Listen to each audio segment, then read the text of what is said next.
Everybody. My name is Mike Rogney. I'm a dam safety and floodplain engineer. I've been in this position for 8 years now, and I'm based out of the Eau Claire office. And technically, I'm just temporarily covering Trempealeau County right now. I had a counterpart retire in May, and so I right when he left, Kirk had reached out to me, and that's kind of how I met him and came out here and talked about he's got a dam right here that we've been discussing and everything, and that's kind of how I met Kirk, and that's how I've been involved with this project. So I work in the dam safety program, and then I also deal with floodplain as well too, floodplain development. So I'm Mark Rasmussen. I'm the wildlife biologist with DNR. I work out of Alma, in the Buffalo County Courthouse, and I cover Buffalo and Trempealeau County, and I do private land stuff on a fairly regular basis. So that's why I'm here. This is one of my counties. So yeah, I guess I'll start a little bit talking about the dam. I don't have anything, formal prepared, So if you have any questions or want to chime in while I'm talking about it, or if I get sidetracked, please let me know. Kirk had called me, I think it was back in May. He kind of said, yeah, we've had this area's gotten a lot of storms throughout the last couple of years. I mean, you got a lot of water coming off of these bluffs at high velocity, so you're going to get some erosion and things like that. And this dam, I think, was originally built in 1964 or in the early 60s. I think in cooperation with back then it was the Soil Conservation Service, now it's the NRCS. In 2004, I believe it was reconstructed. He did some repairs to it because it was kind of reaching its lifespan. And so the spillway pipe right there, you can see the white one, that's kind of the principal spillway. That's primarily where water is going to be going through as far as spillway goes, and technically I believe there is actually an auxiliary or emergency spillway too on the right side. So if water does get high and capacity exceeds that principal spillway, it goes over that area. On this dam too, it has experienced some damage throughout the years, and that's kind of why Kirk had reached out to talk about potential solutions and things moving forward. There's some seepage going through, and which may involve some repair and reconstruction of it as well. So we work closely with our dam owners to make sure that the dams are up to code and provide input and solutions to these various issues, because as with all structures, they degrade. So yes. To repair that dam, did it need to be drained? Sometimes they do, yeah. But when dams are repaired, sometimes you can also have like a coffer dam and kind of bypass water elsewhere. So there are ways of going about it. Sometimes it's a little more cost effective to do a drawdown.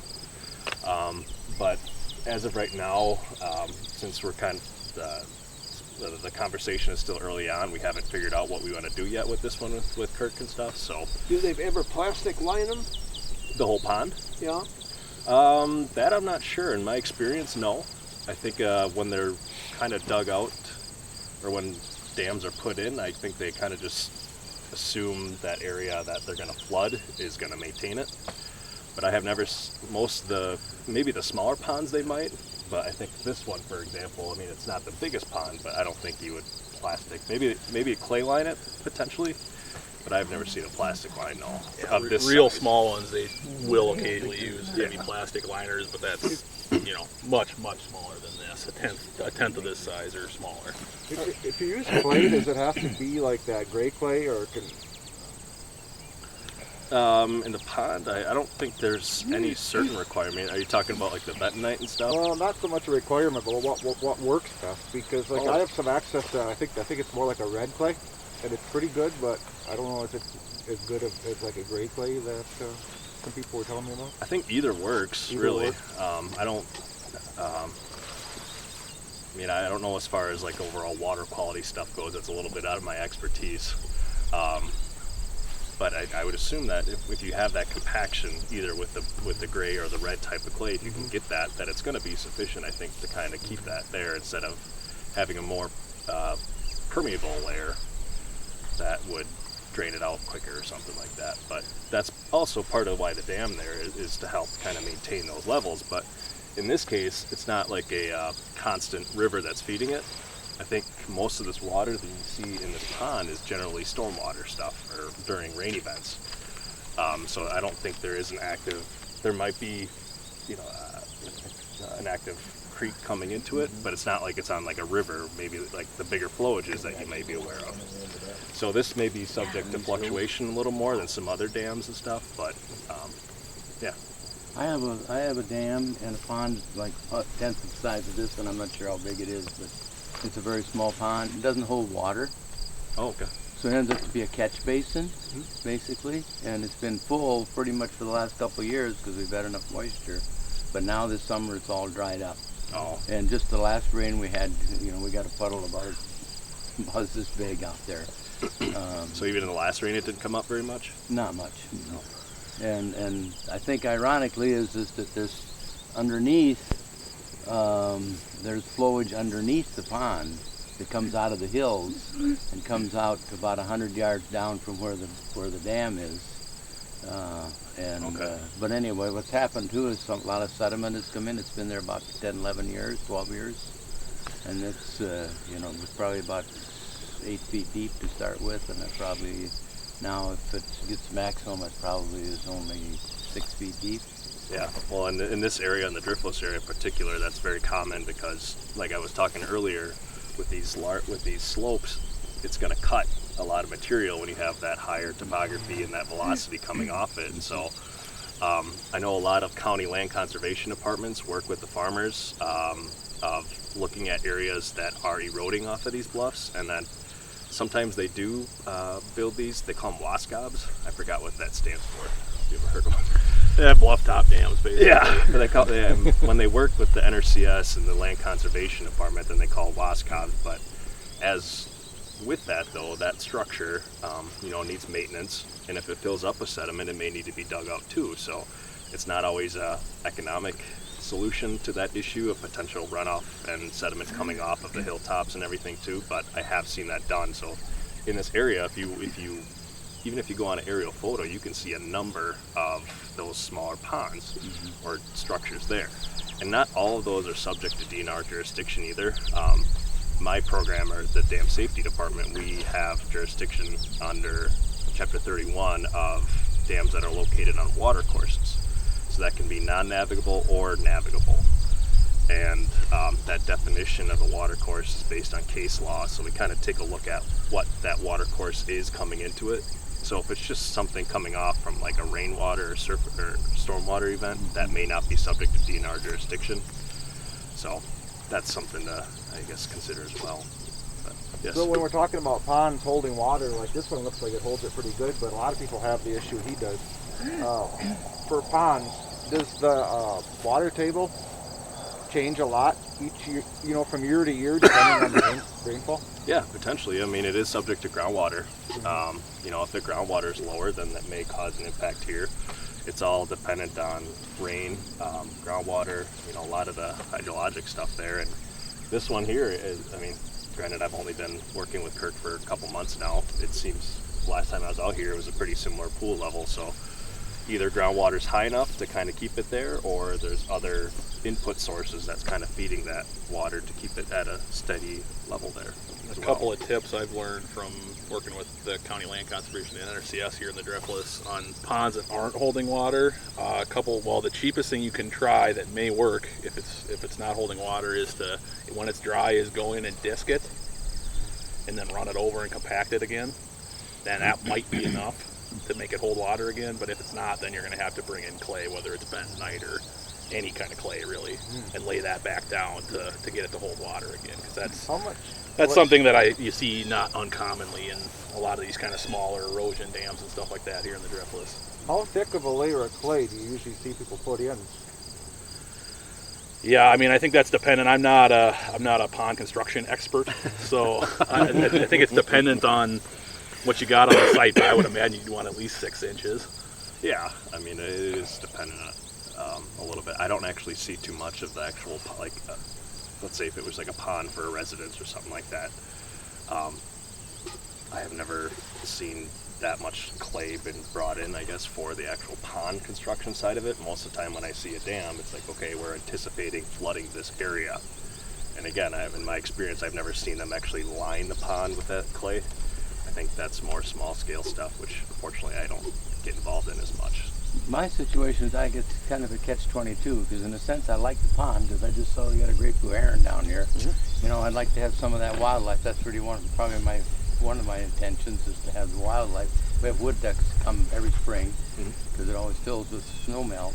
So the pond, so it's nice to have the pond up. However, when we got rain this week and we get a lot of it coming, it's nice to have that pond empty because then it becomes a catch basin and doesn't wash farther down the stream. So in a sense, I want it full, but I want it empty at the same time. So, Right. so it's almost like the Corps of Engineers. You know, you want to keep the level so you don't get too much water, but yet you want to maintain a certain level. You know? Right.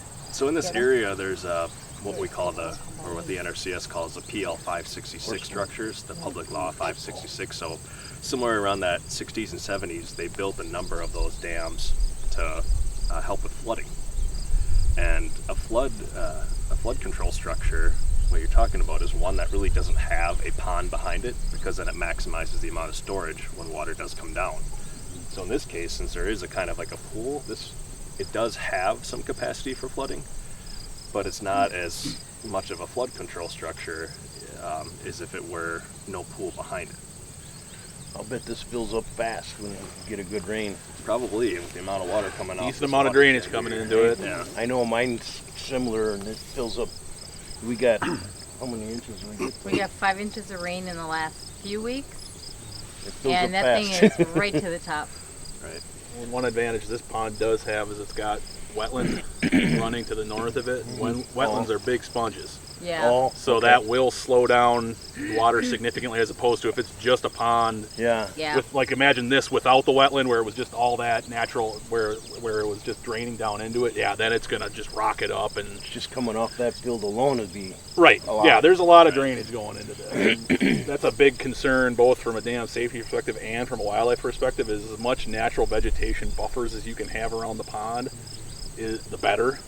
So, like what this guy has here with the natural, native prairie vegetation around the pond buffer is good. I'd like to see it considerably wider on that side than that, and then those drains coming down the middle there, those should all be naturally vegetated too, or ideally, you would even convert all those ag fields into some kind of natural vegetation, whether it's native prairie or planting it down to trees or something like that, because that alone will make a gigantic difference in how that pond drains. Plus, it will dramatically increase the value to wildlife. We put Considering the sedimentation, what do you think would be the life expectancy of a pond like that before it's filled right up and useless?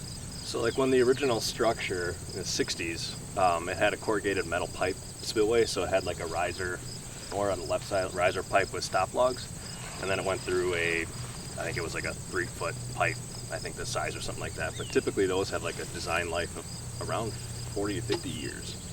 But that's the structure. The pond itself, that may fill up rather quickly. But I've also seen corrugated metal pipes too. I had a guy up north where the water in his impoundment was kind of really salty for some reason. And so his pipe only lasted 10 years because it rusted so quickly and corroded. So then he had to put in a concrete pipe because it just wasn't feasible for him it just eroded or corroded so quickly. concrete So- or plastic, huh? Yeah. And so it just kind of depends, I guess. But if you're getting a lot of sediment coming off here, this may fill up really quickly. So you may lose some storage capacity as well, and then some depth in the pond, and then you may have to do a little bit of a dredge too to kind of get that material out and keep that going. I put big jagged red granite rocks where I have velocity coming off the field into the pond. Oh, sure. That works pretty good. Yeah.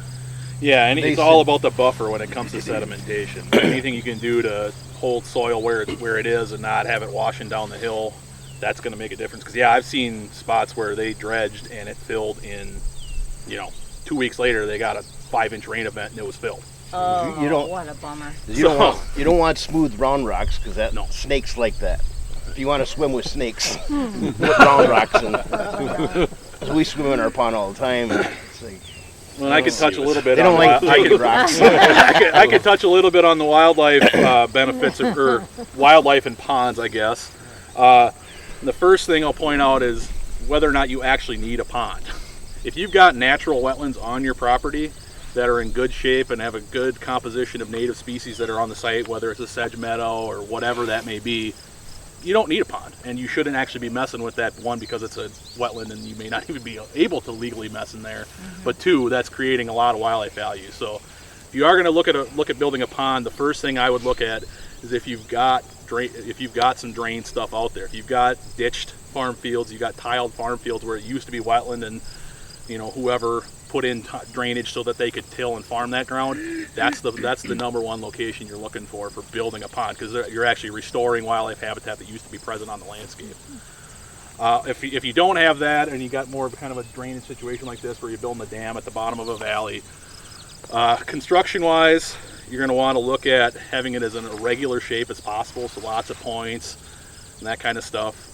You're going to want to add features, big rocks, trees down in it. I mean, you could literally have your contractor take big trees, haul them down in, drop them for structure, because that's going to get used by frogs and turtles and all kinds of different stuff. In general, you want the pond to be, I mean, it can be super deep at its depth, but you want a lot of it to be 3-4 feet or less, because that's where wildlife are going to use it. Fish is a different matter. I'm not a fisheries biologist, so don't ask me questions about that, because I don't know anything about fish. 3 to 4 really. feet for fish is probably not good. It's not Just enough. It's not enough. Right. Freeze out, and then Right. just the overall water quality, especially if you have high nutrients and stuff coming in. You got to have that depth to get some more oxygen in there, else it's not going to work out. I got a windmill that provides oxygen with 2 diffusers. Yep. One at 18 foot deep and then one at 10 foot deep. And it just boils the water. It really works good. Some aeration. Yeah, and anytime you can provide movement in that water, that's going to be a good thing. Another big thing, a concern for a lot of people, this is Wisconsin, a lot of people, their number one concern is deer. This may not be the crowd for that since it's tree farmers, but a big concern and something I've personally witnessed in recent years around here is EHD, which is epizootic hemorrhagic disease. Some people may have heard it referred to as blue tongue, which is actually a different disease, but it's in the same class. They're basically identical. And that is a disease that is spread by gnats, basically, a specific species of gnats, and it can kill off, hundreds of deer in a localized area in a very short period of time. We had an outbreak last year in Buffalo County in the Fountain City area, and I went out and met with a bunch of different landowners, and there was hundreds and hundreds of deer dead.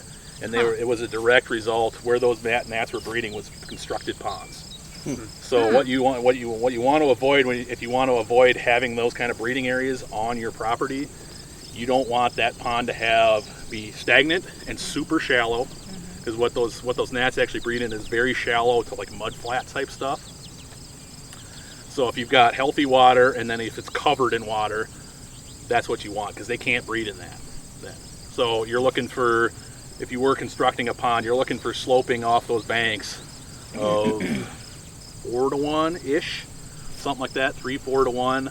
You get much shallower than that, and that's going to increase the likelihood when you run into a dry spell that you're going to get those mud flats that then theoretically could cause you to have EHD. I mean, that's something that kind of pops up and disappears in Wisconsin. It's not something that happens every year in most locations, but it is a concern for people that if you're concerned about not killing half the deer on your property, which can legitimately happen, especially in drought years, you're going to want to pay attention to that.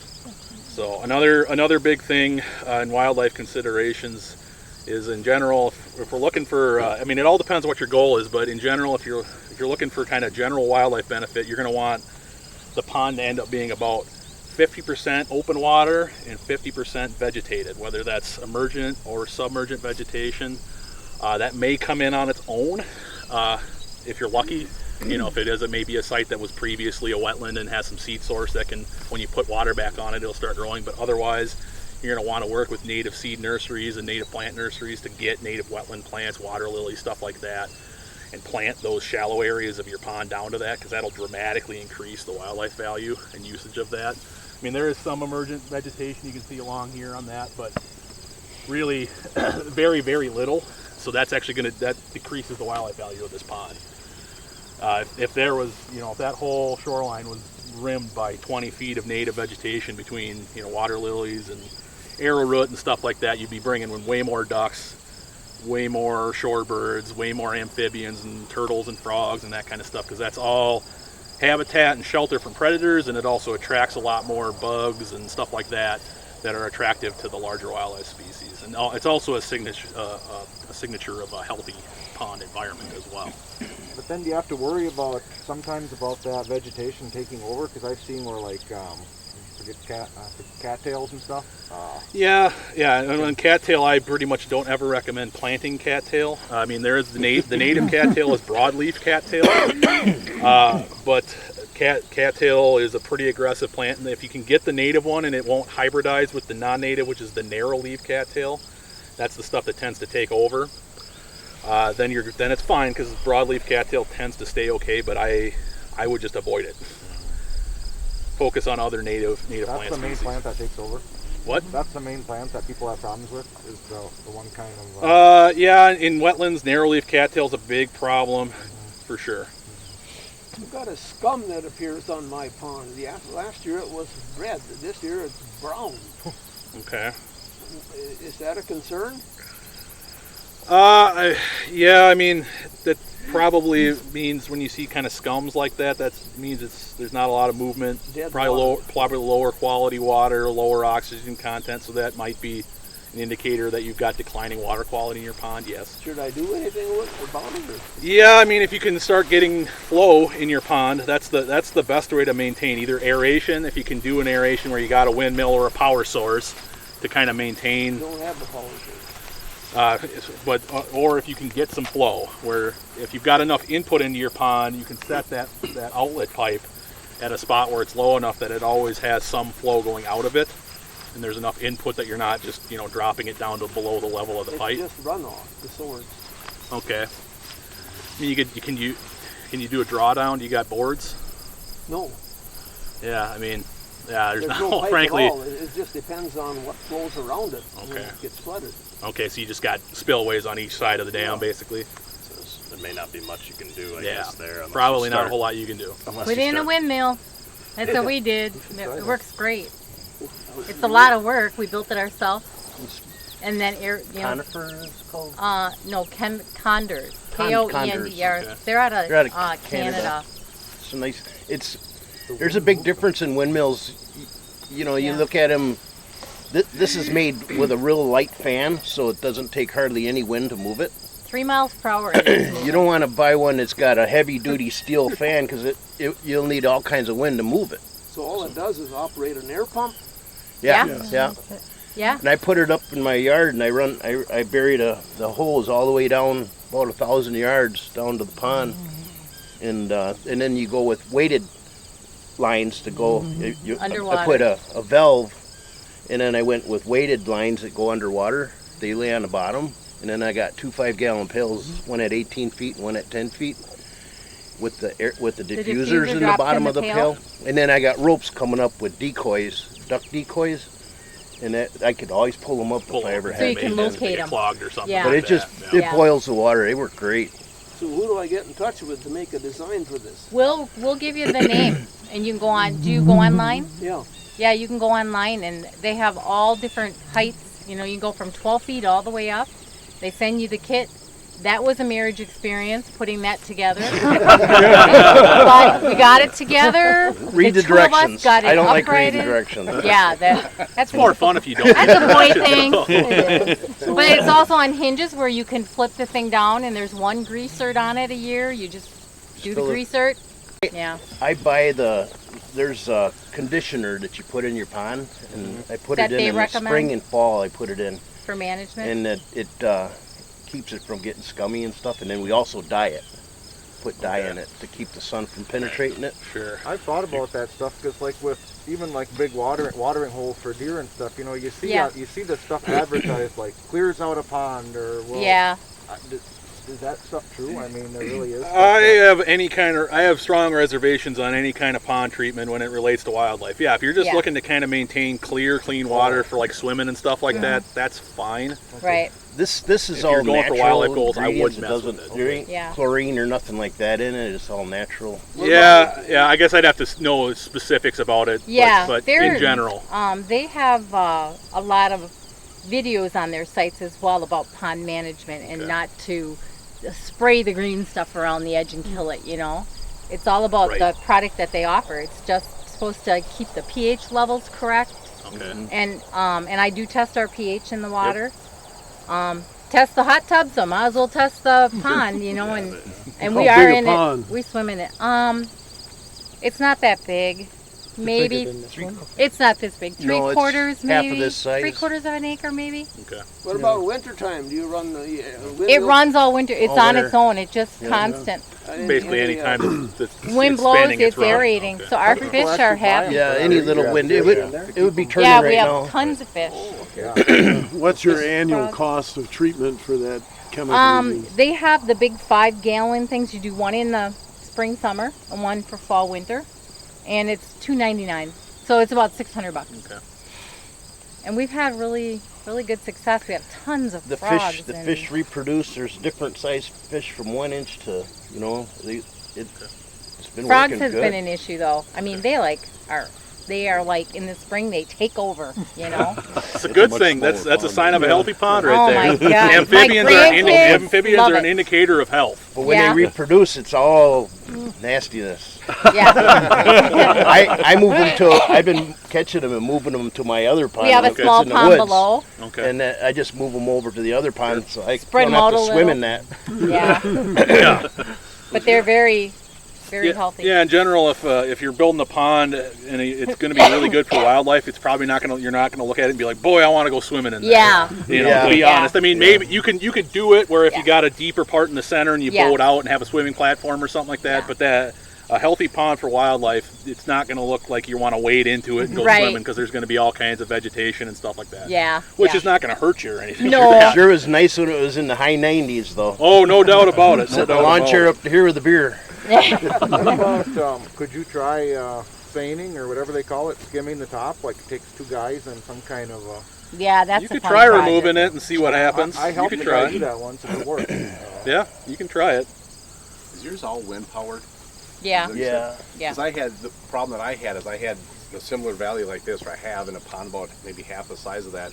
Put a lot of fish into it. We caught them in a pond, brought them over there. I mean, we had some bass, literally are 4 and 5 pounders, and it was just great.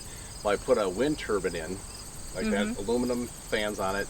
Problem was, there wasn't. I would get maybe out of 7 days, 2 days of wind coming through there, Okay. and then in the winter, the first year it worked out okay. The next year it didn't, and I get back that spring, and I've got fish dead all the way around my turbine. Froze out. Yeah. So there is a company in Prescott, Casco Marine, that actually, if you can get power down to your pond, they've got a great system that, I mean, literally, they've got diffusers and blowers and all sorts of fancy stuff that it'll prevent your fish from dying. Is it cat? You said Casco Marine, CASCO or Kasco, great company. So out of where?